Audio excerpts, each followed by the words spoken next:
Hi guys, so a short video about macros. So we've spoken about calories, but let's speak in your food. So let's speak about macros. So macros is what breakdown is the mineral, vitamin constitutes each food group. Okay, so that's your carbohydrates, your protein, your fats, and your fiber. Okay, so all the food we have are made up of these. Certain foods have more than the others, obviously, and it's these amounts you have every day which makes up your calorie level. Now, so we start with carbohydrates. So carbohydrates is your main energy source. The body's main go-to energy source is glucose. Carbohydrates, you eat that. No matter what carb it is, it breaks down into sugar. It all breaks down into the same no matter what carbohydrate you're having. Protein, that's for your muscle growth, repairing muscle.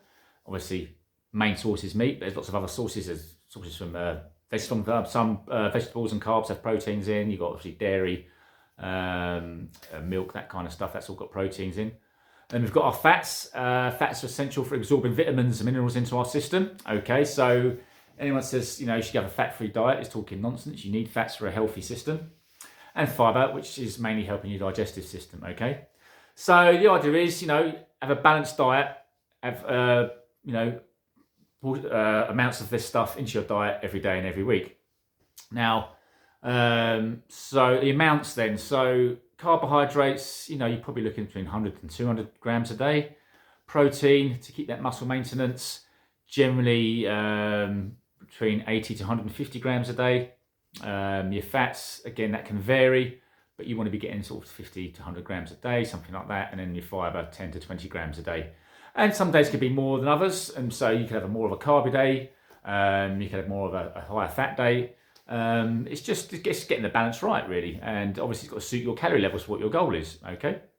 A good little tip, though, actually, at meal times is what I call carb cycling. So if you're having a high carb meal, lower the fats, okay? So if you're having like a spaghetti bolognese, and make sure you're doing low fat mince with it. If you're having like potatoes, rice, have a lean meat with it, okay? Something like chicken, a turkey, something like that.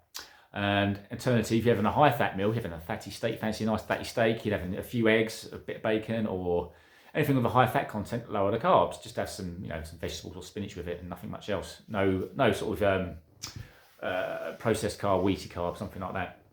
The reason being because your body's main, when it burns off your macros, it will go to the carbs first. So if you've got a combination of high carb and high fats, it'll burn off your high carbs, but kind of leave the fat in the system, and that's where it sort of clogs around your system. So carb cycling, so high fat meal, low carb, high carb meal, low fat. Just a little tip which just makes your body work better. So what else about macros? So yeah, we've gone through what they are, how much you kind of need today. And let's touch on the protein as well.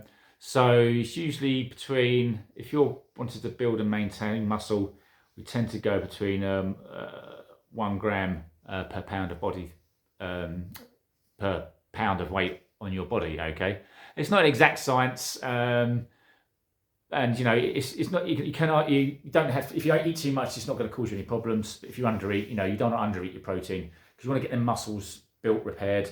Because the more muscle you build, the more dense muscle you build, the better it's going to be for your fat loss and your strength and how you're going to feel. So this is basically what I take into account when I do your macros and calorie levels on your coaching app. I kind of will split it in, but don't have to live and die by these. They're just like little guides. If you go over on one, it doesn't matter too much. If if you're going over or under, it's just a general feel of what you should be having every week. And yeah, so that's a short guide to macros. Look out for another training video soon. Thanks.